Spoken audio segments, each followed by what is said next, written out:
grâce et de vérité, et nous avons contemplé sa gloire. Une gloire comme la gloire du Fils unique venu du Père. Amen. Dis avec moi, Amen. Amen. Mais oui. Alors, ce matin, nous allons parler de la combinaison entre ce que je vois, ce que j'entends et ce que je fais. Ce que je vois, ce que j'entends et ce que je fais en tant que chrétien. Notre thème initial, c'est la consécration. Tout ce qui est consacré est aussi utilisé. Et on n'utilise rien qui ne soit consacré. C'est dans la norme du Seigneur. Il a dit que si un homme se conserve pur, dites avec moi, conserve. Mais oui, dans les boîtes de conserve, il y a un conservateur, c'est ça? Ok. Si un homme ne se conserve pur, si un homme se conserve pur, il sera un vase d'honneur utile à son maître. À quel moment tu deviens utile? Quand tu t'es conservé pur, pas quand tu veux servir. Tu es utile à ton maître, pas quand tu veux servir. Tu es utile à ton maître quand tu t'es conservé pur. Dis avec moi, je suis utile à mon maître lorsque je me conserve pour mon maître selon les normes de conservation de mon maître. Je ne suis pas pur en fonction de mes normes, je suis pur en fonction des normes de mon maître. Bon, maintenant, toute personne qui veut être vase d'honneur met sur lui un maître qu'on appelle Jésus. Toute personne qui veut être utile au Seigneur met sur lui un maître qu'on appelle Jésus. Donc, les personnes qui servent ont toujours quelqu'un qu'ils servent. Évident que quelqu'un n'est pas appelé à servir, c'est qu'il se sert lui-même.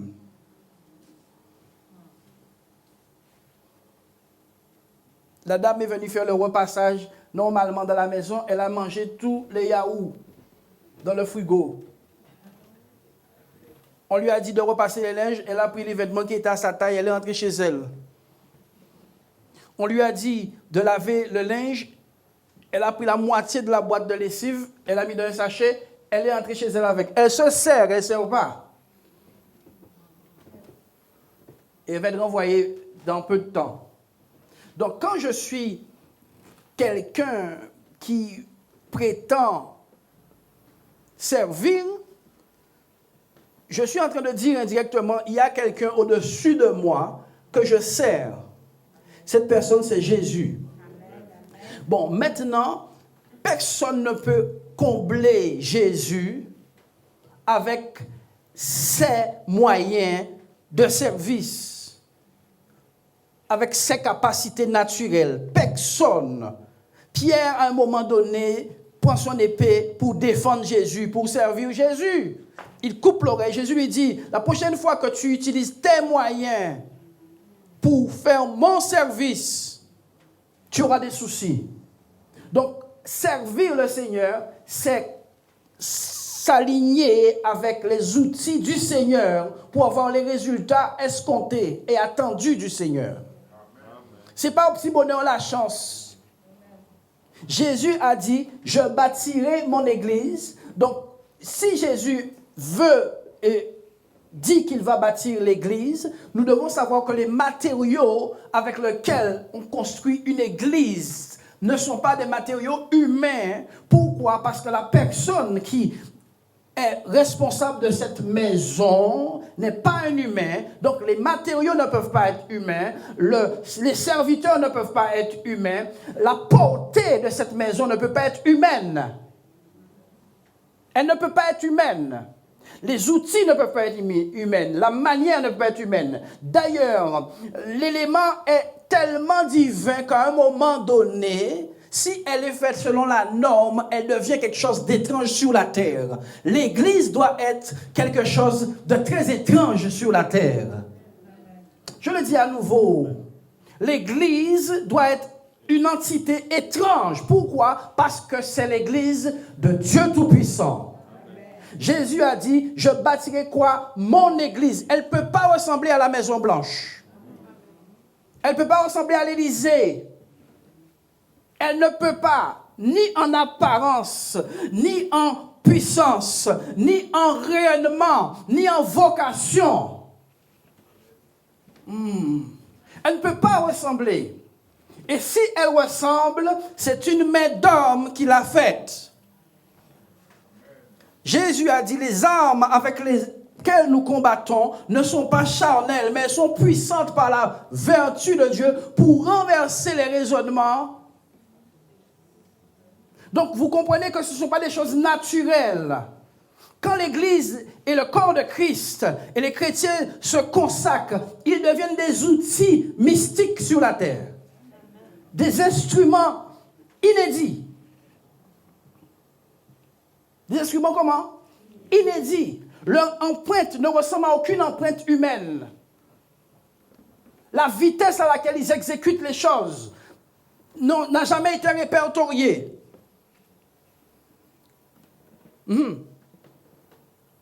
Les matériaux sont méconnus. Vous savez, en science, il y a un tableau qu'on appelle le tableau de la classification périodique des éléments. Les matériaux avec lesquels on bâtit l'église ne sont pas classifiés. Ils ne sont pas classifiés. Ce sont des pierres vivantes. Ce sont quoi? Des pierres vivantes. C'est-à-dire qu'on croise une pierre vivante? Non, l'église, ce sont des pierres vivantes sur lesquelles sont posées, ces pierres sont posées sur ce Jésus, qui est la pierre principale. La Bible dit que ceux qui bâtissaient ont rejeté quoi? La pierre principale. Je prie que quelqu'un arrête de rejeter la pierre principale si elle veut bâtir. Jésus a dit que si un homme veut bâtir et que ce n'est pas le Seigneur qui bâtit la maison, celui qui bâtit, celui qui travaille en vain. C'est pour cela qu'il y a beaucoup de choses au nom de Dieu qui ne portent et qui n'ont aucun rayonnement. Pourquoi? Parce que ce n'est pas Jésus qui est l'auteur. Jamais Jésus n'a entrepris une entreprise et que la chose a fini en banqueroute. Jamais. Jamais Jésus est patron de quelque chose et que la chose finit mal. Donc il est plus qu'urgent de s'aligner avec la manière, les méthodes, les techniques, l'approche, les métaux, les matériaux du Seigneur. Ah oui. Ce matin, j'étais assis dans mon divan à la maison et j'étais en train de me dire, mais il faut que tu avances. Mais avancer, c'est quoi? 200, 500 personnes? Tu dois être exactement comme ton maître. C'est ça qu'on appelle avancer. Qu'est-ce qui va t'arrêter si tu es comme ton maître? Dites-moi. Ah. Donc, et la parole a été faite chair, elle a habité parmi nous. Donc, bien aimé, la parole que vous écoutez doit sortir de vos oreilles et se transformer en mouvement. C'est ce que votre Seigneur Jésus a fait. Il était un esprit éternel, il est un esprit éternel, et il s'est incarné dans un corps. Il a été dit et écrit, qui enverrai-je? Et prophétiquement, il fut entendu une voix qui a répondu, me voici, envoie-moi, quand c'est de moi dont il s'agit dans le rouleau du livre. Dans quoi? Dans le livre, c'est de moi dont il s'agit, mais tu m'as formé un corps. Tu m'as formé quoi? Un corps. Donc il s'agit de moi dans le rouleau. L'évangile qui est dans le rouleau n'a aucune efficacité dans ta vie, ni dans la vie des gens qui te fréquentent. L'évangile qui est dans le rouleau, c'est-à-dire dans la Bible scriptuelle, n'a aucune efficacité dans ta vie, ni dans la vie des gens qui te fréquentent, tant que cet évangile est dans le rouleau. Elle doit être rendue chère. Elle doit devenir chère. J'ai mis un petit exprès pour choquer. Je n'ai pas encore eu des critiques, ça serait tardé. J'ai mis que la parole devienne charnelle. Ce qui est spirituel, nous vivons dans deux dimensions, chrétiens. Ce qui est spirituel, pour être manifeste, doit trouver un corps pour évoluer. Ce qui est spirituel doit trouver un corps pour évoluer. La colère, c'est quelque chose de spirituel. La colère, pour se manifester, elle a besoin d'un corps. Oh. Donc, même si nous voulons ignorer ces choses, notre christianisme se trouve dans les choses spirituelles manifestées dans le naturel. C'est où se trouve notre christianisme. Notre christianisme, le véritable christianisme, celui que Dieu agrée, est pour les personnes qui vivent et conçoivent les choses spirituelles et les emmènent par leurs membres dans le monde naturel. Ils emmènent ces choses spirituelles, où ça? Dans le monde naturel. Par quel moyen? Par le moyen de leurs membres. Quel est ce moyen? Le moyen de la parole. Cette parole, donc, va prendre et à réclamer des droits sur moi. Ce n'est pas Dieu qui va m'imposer la parole. C'est moi qui vais m'imposer la parole. Puisque la parole est esprit, elle va commencer à me faire poser des actions spirituelles sur la terre. Et je serai identifié comme un fils de Dieu sur la terre à cause de la parole qui va régir mes membres. C'est pour cela qu'on dit que la parole est faite chair. Donc, puisque tu connais cette scripture, le diable la connaît aussi. Ça ne fait pas de lui Dieu pour autant. Le diable connaît les versets, ça ne fait pas de lui Dieu. Ses actions, le diable, ne sont pas réglées avec les versets qu'il connaît. Vous avez compris? Les actions du diable ne sont pas alignées avec les versets qu'il connaît. Le diable est venu près de Jésus, il a dit à Jésus, il est écrit à ton sujet ceci et cela. Donc le diable connaît les Écritures. Connaître les Écritures, donc, ne fait pas de moi quelqu'un ni la chose de Dieu. Dis avec moi, je dois devenir la chose de Dieu. Ah oui. Si tu veux être un instrument, tu deviens la chose de Dieu. C'est bien ça. Donc, comprenez que pour évoluer sur terre, il y a une notion de parole incarnée. Et la parole a été faite chair. Elle était quoi au départ? Esprit. Et elle a dû prendre le contrôle d'une chair. Cette chair, c'est toi qui le lui offres. C'est vous qui offrez des pieds à la parole. C'est vous qui offrez des mains à la parole. C'est vous qui offrez une bouche à la parole. C'est pour cela qu'il est écrit, offrez vos corps comme un sacrifice vivant, saint et agréable, ce qui sera de votre part un culte raisonnable. Après avoir offert vos corps comme des instruments d'iniquité, dans le livre de Romains au chapitre 6, c'est écrit, après avoir offert vos membres comme des instruments d'iniquité, maintenant, par la foi et par obéissance, vous avez offert maintenant vos membres comme des instruments de justice. Vous avez offert vos membres comme des instruments de justice. Vous pouvez lire ça chez vous dans le livre de Romains au chapitre 6. Donc c'est un membre qui a servi à l'iniquité et au péché pendant un temps. Et c'est ce même membre qui est offert à Dieu pour la puissance. Ce même membre qui est offert à Dieu pour guérir les malades, pour prêcher l'évangile. Mais le membre doit être offert. Les bras doivent être offerts, la bouche doit être offerte, les pieds doivent être offerts, le corps entier doit être offert pour être utilisable. C'est ce qu'on appelle, c'est ce qu'on dit, la parole est faite chair. Donc ce n'est plus moi qui vis, c'est la parole de Dieu qui vit en moi et qui contrôle mes pas là où je vais, qui contrôle ma bouche, ce que je dis, qui contrôle mes yeux, ce que je regarde, qui contrôle mon cœur, ce que je repasse dans mon cœur. C'est cette parole. Donc, bien aimé, ce n'est pas à Dieu de faire le job. C'est à vous maintenant de vous imposer ces choses. Ce n'est plus à Dieu. Dieu n'a plus rien à faire. Il a déjà mis dans la parole incarnée suffisamment de puissance pour que celui qui l'adopte devienne comme Dieu. Il a déjà mis dans la parole suffisamment de vertu pour que ceux qui la pratiquent aient une empreinte divine sur terre. Je veux dire ça à nouveau. Dieu a déjà mis suffisamment de vertu dans la parole pour que ceux qui les pratiquent voient de manière évidente l'empreinte de Dieu dans leur vie et dans l'entourage de ceux qui gravitent autour d'eux. Est-ce que vous me comprenez? Donc, le manque d'empreinte divine sur la terre et dans l'Église n'est rien d'autre qu'un manque de pratique dans nos membres de cette parole. C'est quoi? C'est un manque de pratique dans nos membres. Donc, ce n'est même pas Dieu qui freine qui que ce soit. C'est toi qui n'offres pas ni ta bouche. C'est toi qui n'offres pas tes mains. C'est toi qui n'offres pas tes pieds. C'est toi qui n'offres pas ton corps. Dès qu'un homme offre à Dieu un sacrifice, offre ses membres, Dieu prend le contrôle de ce membre. Automatiquement. C'est la loi des esprits. Aucun esprit ne peut être sur la terre. Aucun esprit ne peut évoluer sur terre sans un corps par lequel il passe.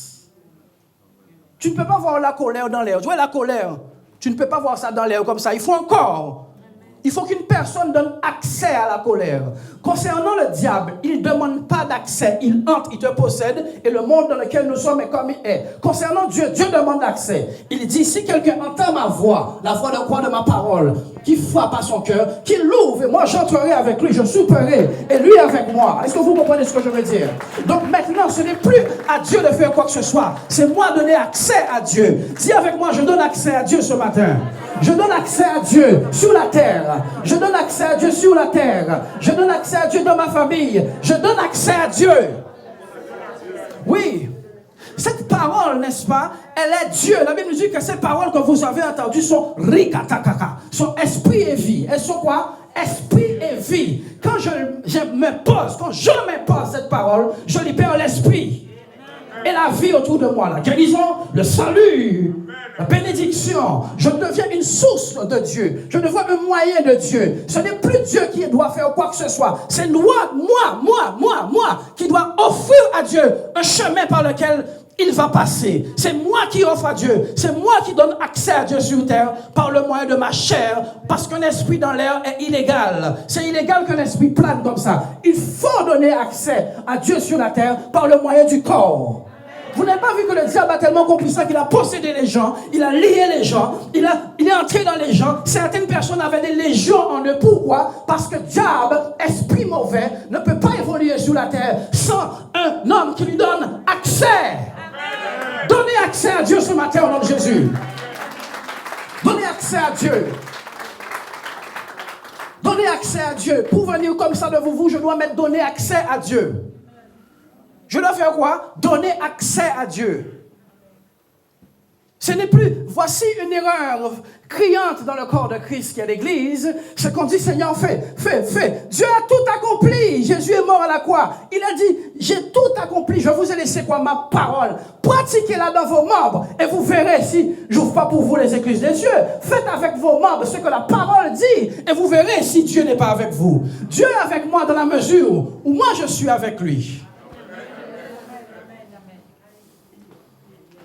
Être baptisé ne veut pas dire que tu es avec Dieu.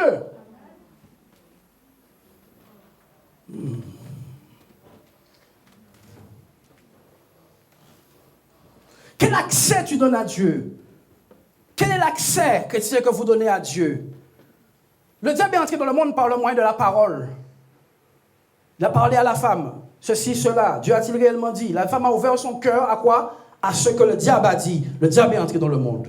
Adam a écouté. Le diable est entré dans le monde par le moyen de la parole. Dieu entre dans le monde par le moyen de la parole. Au commencement était la parole. Au commencement était quoi? La parole. La parole était Dieu. C'est un conflit de paroles. Je vous dis, c'est un conflit. Parole de Dieu ou parole de diable. Quelle voix que tu écoutes ce matin? Quelle voix que tu écoutes ce matin? Quelle parole que tu lui donnes accès? Vous avez vu dans les petits dessins animés, on met une petite bête rouge là et on met une petite blanc là. Laquelle que tu écoutes? Ça me fait un visuel comme ça, des petits bestiaux là. Est-ce que vous m'avez compris? Vous voulez vivre Dieu? Qui veut vivre Dieu? Tu peux démarrer maintenant si tu veux. Tu peux démarrer juste maintenant. On comprend mal nos épreuves. On croit que les épreuves, c'est des problèmes qui nous... Ce n'est pas des problèmes, c'est la parole qu'on essaie de déclencher en toi. C'est la parole qu'on essaie de déclencher en toi. La Bible dit qu'aucune épreuve qui ne soit survenue à un homme n'a été autre qu'une épreuve humaine. Il ne vous donnera aucune épreuve au-delà de vos forces que vous ne pouvez supporter. Mais dans l'épreuve, il donnera une porte par laquelle vous pouvez sortir. Pourvu que vous utilisez la parole pour en sortir. Pourvu que vous utilisez quoi? La parole pour en sortir. Tu sors de l'épreuve par le moyen de la parole que tu appliques. Quand Dieu a vu le chaos sur la terre, qu'est-ce qu'il a fait? Il a dit que la lumière soit, la lumière fut. Dieu n'a pas utilisé des lampadaires néons, ni des tubes super LED, dernier cri. Non, Dieu a utilisé sa parole. Il a libéré la parole que lui-même était. Et cette parole, comme elle est puissante, de par sa propre nature, a mis l'ordre dans l'endroit. Le réveil spirituel, c'est quoi? Ce sont des hommes qui ont donné à Dieu le droit de contrôler leur vie par le moyen de sa parole, qui est lui-même. C'est ça le réveil. Tu es réveillé quand la parole te contrôle. Autrement, tu es en sommeil. Oh, Yamasaka. Oh, Sizaramaya Soko. Leiza Kataria Brazis. Oui, chrétien. La parole a été faite chair et elle a habité. Vous voyez, la parole a le pouvoir d'habiter. Dis avec moi, la parole de Dieu a le pouvoir d'habiter.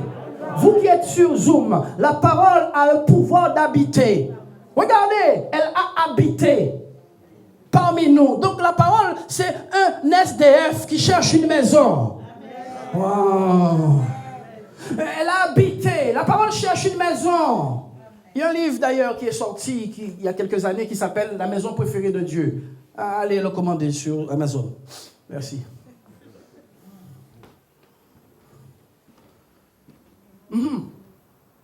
La maison préférée de Dieu. C'est toi. La maison préférée du diable. C'est toi aussi. Diable pas qu'à faire œuvre cité si pas un homme qui baille accès. Diable pas qu'à faire pour action cité si un homme pas baille droit. Regardez, la parole a été faite chair. Un homme a donné suffisamment de droit sur la terre à cette parole. Au point qu'on a dit qu'elle est devenue chair. Elle a été faite chair. Elle a habité parmi nous pleine de grâce. La parole habite en toi avec grâce. Pas un peu de grâce. Un peu de grâce, c'est pas pour l'église. Pleine de grâce, c'est pour l'église. L'apôtre a pu dire que la grâce, en se multipliant, fasse abonder les louanges. Dis avec moi, la grâce a un pouvoir multiplicateur pourvu que je l'accueille. Pourvu que je l'accueille. Pourvu que je l'accueille, pourvu que j'accueille la parole, elle a un pouvoir multiplicateur. Elle a un pouvoir multiplicateur. Dis avec moi, la grâce, en se multipliant, fait abonder les louanges. Il est temps, dis-le, il est temps, dans ma vie, que la grâce se multiplie au point d'augmenter les louanges à Dieu, au nom de Jésus-Christ. Au nom de Jésus-Christ. Alléluia. La parole a été faite chair, elle a habité parmi nous pleine de grâce et de vérité. Nous avons contemplé sa gloire. Ceux qui ne contemplent pas la parole au point de s'en imprégner. Vous savez, je fais de l'astronomie, pas de faute de mots, pas astrologie. J'ai chez moi un télescope, je regarde les étoiles et les planètes. Il y a quelque chose qui, si quelqu'un vient faire ça avec moi et m'assiste, tu vas voir à un moment donné que je suis perdu. Tu m'as déjà raconté toutes sortes d'histoires à côté et tu verras que je n'ai pas entendu. Pourquoi? Parce que quand les choses célestes ont de la valeur pour toi, elles te captivent. J'ai dit que quand les choses célestes ont de la valeur pour toi, elles te captivent. Il y a quelqu'un qui va regarder un paquet de petits points à brillant, c'est là, quand il est belle dans ça, c'est que ou trop terre à terre. Pas ils vont prendre plaisir à nos étoiles, un petit point. Je dis, mais vous prenez qui ou dans la casa?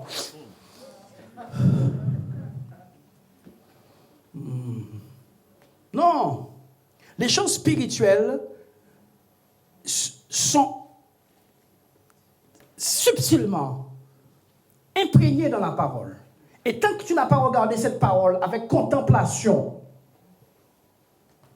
elle ne libère pas sa gloire. Elle ne libère pas sa gloire. La Bible dit, lorsque nous tournons les regards vers lui, nous sommes transformés à la même image de gloire en gloire, comme par le Seigneur l'Esprit. Lorsque nous faisons quoi? Nous tournons les regards vers lui.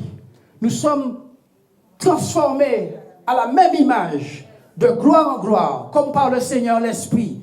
Il manque de la gloire sur toi, sur ton visage, sur ta vie, sur les choses qui t'entourent, pour une seule raison. Tu ne tournes pas les regards vers lui. Tu es en train de demander. Tourner les regards vers le Seigneur veut dire quoi? Je veux être comme toi. C'est ce que ça veut dire, chrétien. Tourner les regards du Seigneur, vers le Seigneur ne veut pas dire demander. Tourner les regards vers le Seigneur, c'est vouloir être. Dis avec moi, vouloir être conforme. Lorsqu'on parle de tourner le regard vers Dieu, on parle d'une personne qui aspire à être conforme à ce qu'il voit. Comment peux-tu vouloir une voiture au moment où tu vois Jésus?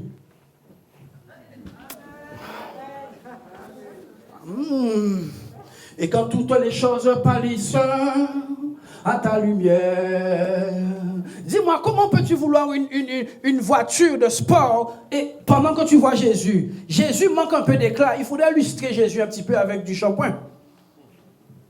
Quand Jésus brille devant toi, toutes choses pâlissent. Je te dis que quand Jésus brille devant toi, tout devient pâle. Je te dis que lorsque Jésus devient... tout devient pâle. Comment peux-tu voir Jésus en face et vouloir Porsche? Porsche plus belle que Jésus. Voiture de sport plus belle que Jésus. Maison plus belle que Jésus. Mari plus beau que Jésus. Épouse plus belle que Jésus. Je te dis encore une fois, quand Jésus va être le sujet de tes contemplations, tu vas être ébloui par sa présence. Tu vas être, oh, alléluia, tu vas être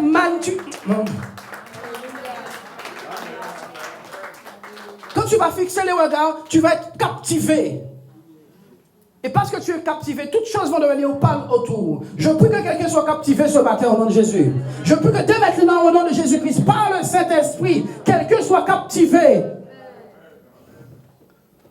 Vous savez pourquoi nous promenons des regards inquiets? Nous ne regardons pas dans la bonne direction. Vous savez pourquoi nous promenons des regards inquiets? Nous ne regardons pas dans la même direction.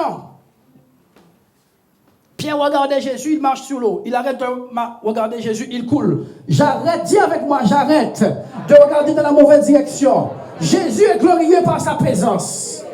Jésus est glorieux par sa présence. Jésus est glorieux par sa présence. Tous ceux qui ont voulu de Jésus quelque chose ont été à Jésus. J'ai dit que tous ceux qui ont voulu quelque chose de Jésus ont été préalablement à Jésus. Ils connaissaient la destination, ils connaissaient le lieu de leur bénédiction. Ils connaissaient la source de leur bénédiction. Qu'est-ce qui est important, la bénédiction ou la source? Qu'est-ce que tu fais après la bénédiction?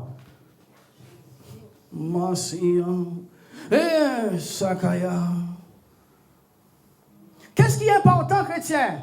La bénédiction ou la source? Qu'est-ce que tu fais après la bénédiction? Parce que nous avons aimé la bénédiction, nous avons aimé le don, plus que le donateur, le don s'est éloigné loin de nous. La réalité du christianisme, c'est qu'on a surveillé la main de Dieu. On n'a pas compris son cœur. Dieu voulait faire quoi des chrétiens? Des petits dieux sur terre, des fils de Dieu, des filles de Dieu, des personnes non pas qui demandent, mais qui sont de la maison et par conséquence participent à l'héritage par défaut. Tu participes à l'héritage de Dieu par défaut, par lien familial. Tu es de la même famille, donc automatiquement, tu manges et tu bois tout ce qui est dans la maison. Mais non, nous avons surveillé les yaourts, les jambons qui est dans le frigo de Jésus. Nous n'avons pas surveillé Jésus ni sa maison. Nous n'avons pas prévu de faire de lui un lieu où il vient habiter et que toutes ces choses nous seront tout simplement données par-dessus. Nous avons prié pour des choses qui devaient nous être données. Monsieur Karamay. Nous avons prié pour des choses qui devaient nous être données. Il a dit, cherchez premièrement le royaume de Dieu. Dans le livre de Matthieu, chapitre 6, au verset 33. Cherchez premièrement le royaume de Dieu et sa justice. Et toutes choses vous seront données par-dessus. Les choses que vous priez pour là, elles sont censées vous être données dans la mesure où vous cherchez premièrement le royaume de Dieu. Les choses que vous cherchez, chrétiens, sont censées vous être données simplement. Et pas prier pour. Toute personne qui poursuit le royaume de Dieu se trouve dans la zone des donations divines.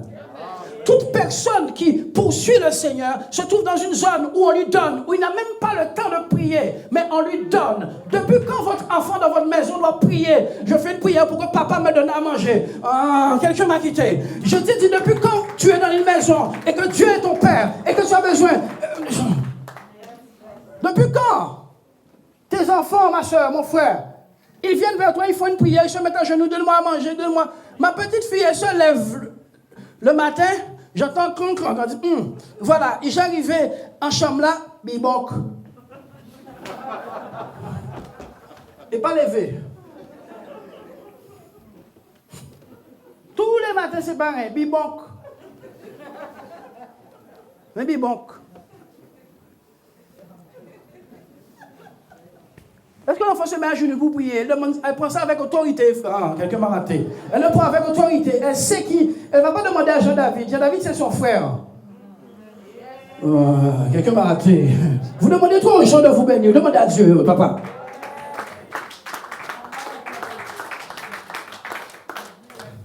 L'enfant ne me capte même pas. C'est sa maman. L'exagère de bibonk, maman, bibonk.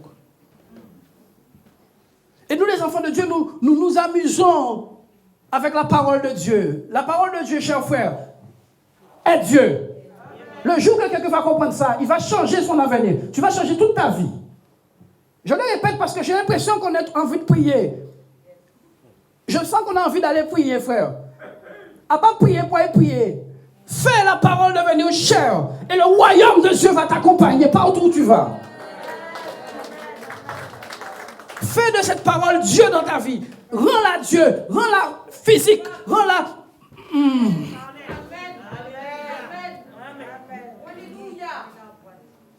Fais-la prendre doigt sur tes jambes, tes pieds, tes yeux, ta bouche. Donne-lui des doigts et tu verras comment le chemin tracé pour ses enfants est toujours parfait. Tu vas voir comment le chemin tracé pour ses enfants est parfait.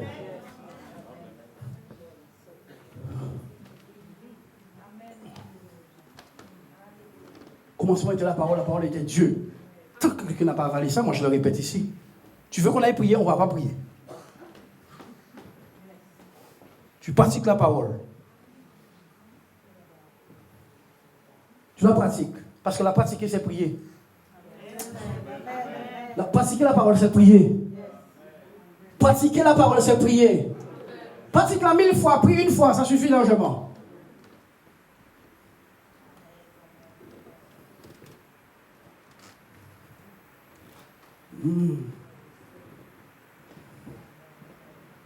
Oui, une gloire comme la gloire du Fils unique venu du Père. Pas une gloire quelconque.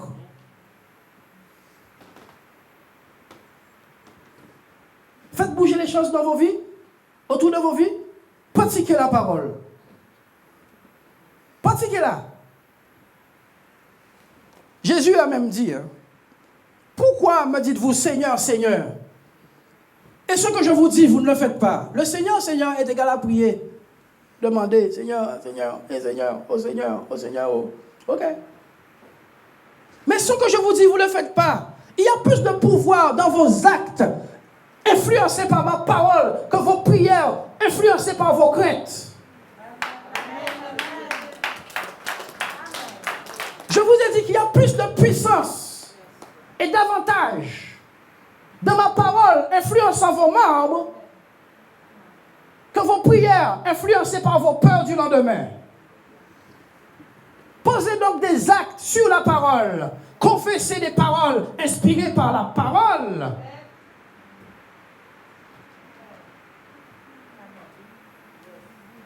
Laissez cette parole, laissez-la prendre le contrôle de vos vies. Comprenez, frères et sœurs, que c'est ce que le diable a retiré à l'homme, la parole. Pourquoi tu crois après? Qu'est-ce que tu as avec les prières là? Je n'ai pas dit que ce n'est pas bon de prier, il nous a dit de prier sans cesse. Mais tu pries sur quelle base?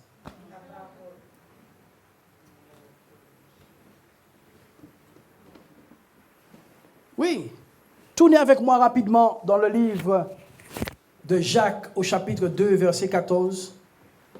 Jacques chapitre 2, verset 14.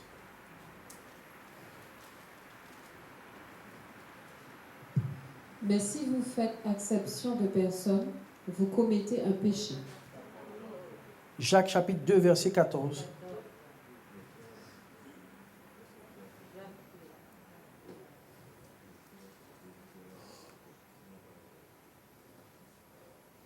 Mes frères, que sert-il à quelqu'un de dire qu'il a la foi s'il n'a pas les œuvres? Oui. Que sert-il à un homme de dire qu'il a la foi s'il n'a pas les œuvres? Donc, quand je parle que je suis une femme de foi, je suis un homme de foi, je suis en train de dire je suis un homme d'œuvre et une femme d'œuvre.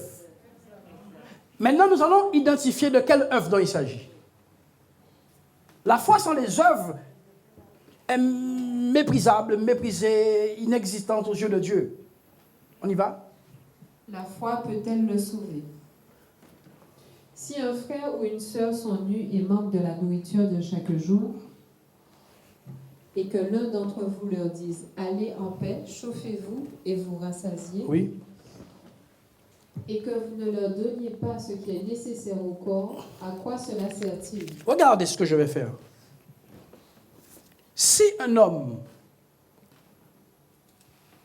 a faim, vas-y. Et que l'un d'entre vous leur dise « Allez en paix, chauffez-vous et rassasiez ». Oui. Et que vous ne leur donniez pas Et ce que qui vous est ne leur, nécessaire. et que vous, regardez ce que je fais, et que vous ne leur donniez pas. C'est-à-dire que leurs besoins ne provoquent pas un mouvement. Le besoin des gens ne fait pas quoi? Un mouvement.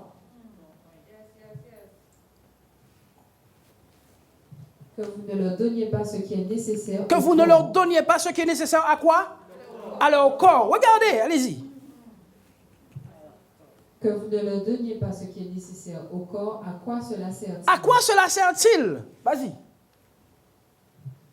Il est ainsi de la foi, si elle n'a pas les œuvres. Il est ainsi de la foi, si elle n'a pas les œuvres, elle est morte. Elle est morte. Concernant l'argent, qu'est-ce que Dieu nous a dit de faire? De semer. La personne qui est dans le besoin, c'est Dieu qui met le terrain devant toi.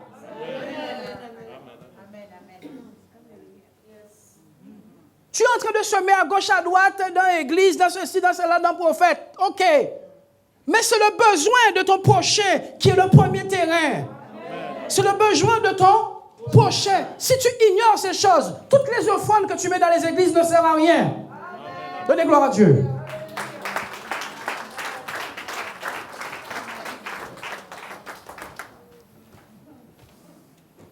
Ton prochain là, si tu n'es pas fidèle dans les petites choses, Dieu te confie de rien de grand.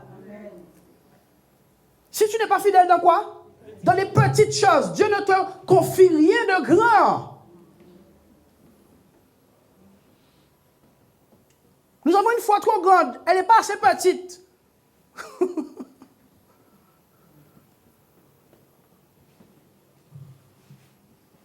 Il en est ainsi de la foi, si elle n'a pas les œuvres, elle est morte. Il en est ainsi de la foi, si elle n'a pas les œuvres, elle est morte.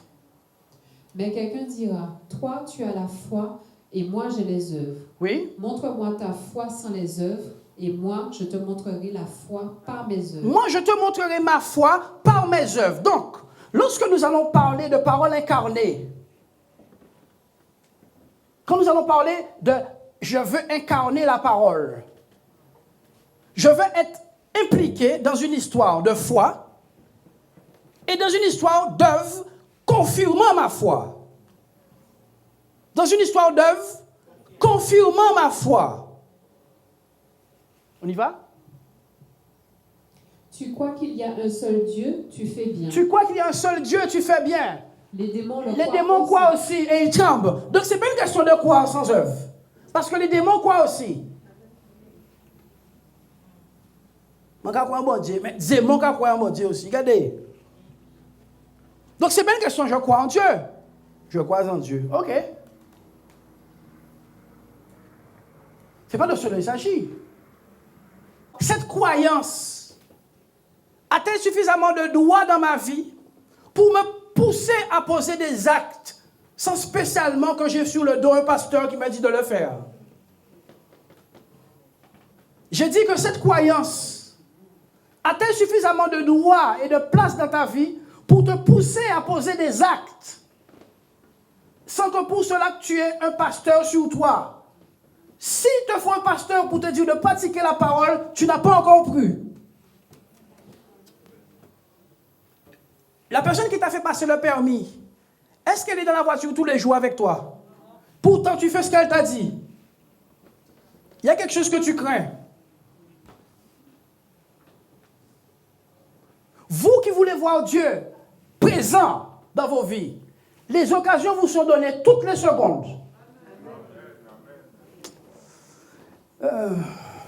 Vous qui voulez voir Dieu présent, les occasions vous sont données toutes les secondes. Donc, chaque fois qu'il y a une situation ambiguë devant toi, un problème, une situation, c'est une occasion de libérer la lumière de la parole dessus. Mais toi, tu cherches ta raison. Résultat, Dieu n'entre jamais en scène parce que quand il t'a donné copie numéro 1, feuille, alinéa 3, tu as dit je ne veux pas. Donc, on ne peut pas passer à alinéa 28 avec toi pour simplement parce que tu n'as pas donné de droit à cette parole sur toi. C'est tout. C'est du CP spirituel. Tu connais un CP spirituel? Tant que vous n'avez pas donné de droit à la parole sur vous, Dieu n'entre pas en scène. Tu veux voir Dieu dans ton ministère, sœur? Donne à la parole des droits sur toi. Pour cela, elle doit être serrée dans ton cœur. Pendant que tu es au milieu de la foule, la parole est serrée dans ton cœur. Tout le monde qui arrive, vous qui appelez.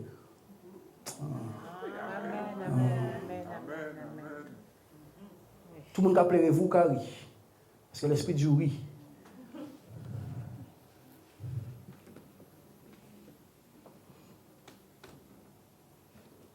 Quand la parole est dans le cœur d'un homme, elle contrôle ses membres.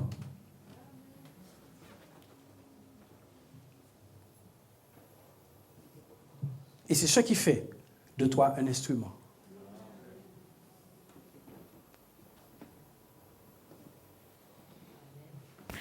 Chaque fois que je viens prêcher, comme aujourd'hui où je suis fatigué, j'ai passé une grosse journée ici, j'ai prêché pendant 7 heures de temps. 7 heures hier, 7 heures, non-stop. 7 heures de temps. Fatigué, cassé, et puis ma femme a dû masser mes pieds. Je suis arrivé fatigué ce matin, mais rempli de l'esprit, vous savez. Quand tu arrives brisé, on peut te relever. Mais quand tu es un champion du monde, on ne fait rien avec toi. Là, j'ai pas mal, j'ai rien là, moi guéri. Tu crois qu'il y a un seul Dieu et tu fais bien. Les démons croient aussi et ils tremblent. Est-ce que ta croyance te fait trembler? Oh mon Dieu, tu as bien fait de pas répondre. Est-ce que tu crois au point de trembler? Parce que les démons, eux, ils tremblent. Hein?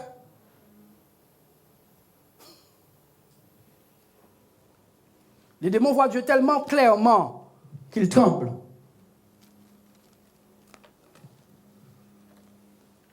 Hébreux chapitre 10 et le verset 38.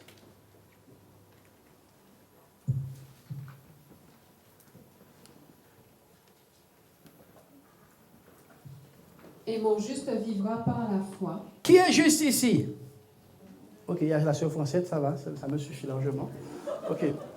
Ok, mon juste vivra par quoi? Par la foi. Mon juste vivra par quoi? Par la foi. Donc ta vie est liée à ta foi. La vie que tu aspires là, je veux que ma vie change. Elle est associée directement à ce que tu auras fait de la foi dans la parole de Dieu au point de les acter. Mon juste vivra comment? Qui est juste ici? Oh, il y a 4 maintenant, c'est bien. Qui est juste? Ok, ta vie est associée à ce que tu fais de ta foi. Les gens du monde, leur épreuve les écrave. Les tiennes, elles t'élèvent. Elles font quoi? Elles te poussent vers Jésus. Il est très étrange que les chrétiens soient éprouvés et qu'ils fuient Jésus, le Sauveur. Si Jésus est le Sauveur, pourquoi lorsque tu es éprouvé, tu le fuis? Parce que tu viens de l'accuser de ton problème. Si Jésus est le Sauveur, pourquoi quand tu as besoin d'être sauvé,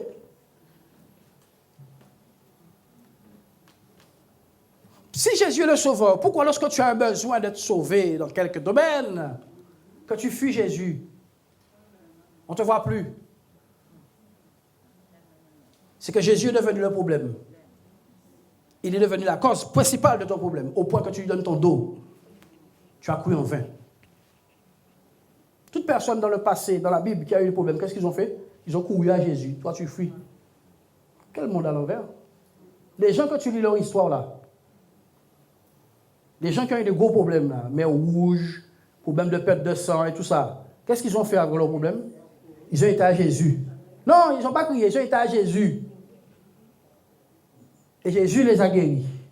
Nous, en 2022, dans l'église, quand on a un problème, on fuit Jésus. On appelle ça le monde à l'envers. Mais nous n'avons pas adoré plus que ces gens-là. Ces gens-là n'ont rien adoré par rapport à nous. Nous adorons avec la fumée. Vous n'avez pas vu? Il y a de la fumigène. Dans nos églises, il y a des fumigènes. Il y a des spots lumineux de toutes sortes de multicolores. Effets spéciaux. Et quand le problème arrive, bye bye. Jésus. Parce que quand on a dit de ça. Quand on a dit c'est l'antichambre de la mort.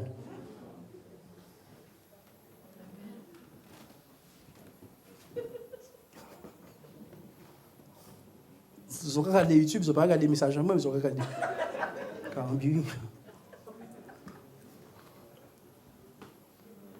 Vous connaissez là. Avez-vous compris? C'est bon, quand c'est bon pour lui, tu peux passer le relais. Hein? Est-ce que vous comprenez? Le juste vit par quoi? La foi. Donc ma vie est liée à ce que je fais de quoi? Ce que je fais de ma foi. Ma vie est liée à quoi? À ce que je fais de ma foi, pas de mes épreuves. Oh. Parce que ton épreuve devient la chose principale de ta vie et non ta foi.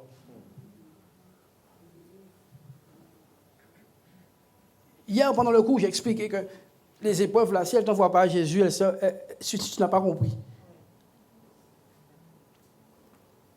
Elles doivent t'envoyer où? À Jésus. Jésus doit devenir plus présent que tes épreuves. Tu dois être plus conscient de Jésus que de tes épreuves. Jésus a dit, qui par ses inquiétudes pourra rajouter une coudée à sa vie? Qui pourra faire ça? Tu t'inquiètes et tu rajoutes une coudée par tes inquiétudes. Tu ne pourras pas le faire. On avance? Et mon juste vivra par la foi, mais s'il se retire... S'il se retire, mon âme ne prend pas plaisir en lui. Dieu ne prend pas plaisir dans quelqu'un qui se retire de la foi. Dieu ne prend pas quoi? Plaisir de quelqu'un qui se retire de la foi. Pour terminer, Romains chapitre 1 et le verset 17. Romains 1, 17.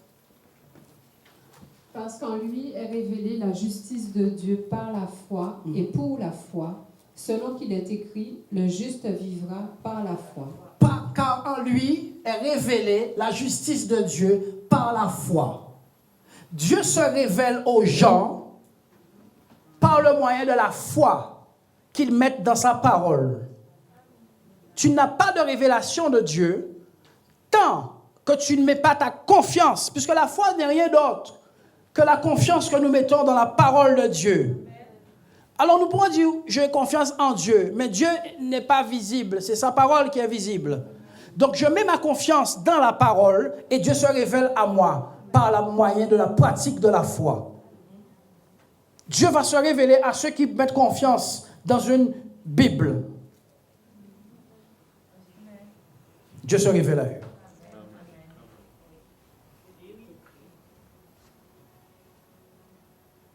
Selon qu'il est écrit, le juste vivra par la foi. Le juste vivra par la foi. 1 Jean chapitre 4, verset 17. Et je m'arrête là.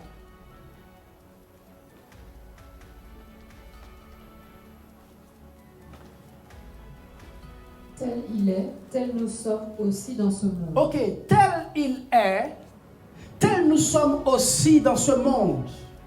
C'est en cela que l'amour est parfait en nous, Oui, afin que nous ayons de l'assurance au jour du jugement. oui, tel il est, tel nous sommes aussi dans le monde. Il n'y a pas de différence dans la perspective divine concernant les croyants et Christ. C'est pour cela qu'on appelle les croyants corps de Christ. Jésus n'est pas une entité et toi une autre entité. Oh, personne ne dit amen. Jésus n'est pas une entité et toi tu es une autre entité. Sur la terre, Jésus évolue par le corps de Christ que tu es en tant qu'Église. C'est pour cela que tant que quelqu'un ne se met pas conforme avec la parole, il ne peut révéler au monde Christ. Il ne le peut, frère. C'est impossible que quelqu'un soit selon la chair, vive selon ses émotions, vive selon ses sentiments, vive selon ses peurs du lendemain et que cette personne soit capable de révéler Christ. Christ se révélait et se révèle dans une vie extrêmement stable dans la parole.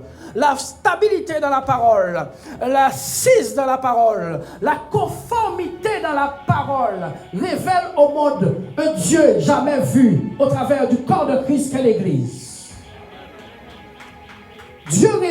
Dieu se révèle dans le monde par un corps qu'on appelle l'Église, qui est un nombre de personnes qui a laissé cette parole contrôler ses membres au point que nos empreintes, que nos paroles, nos regards, nos mots soient divinement affectés au point de bouleverser le monde comme l'aurait fait primitivement la parole de Dieu. Donnez gloire à Dieu, on va se mettre debout.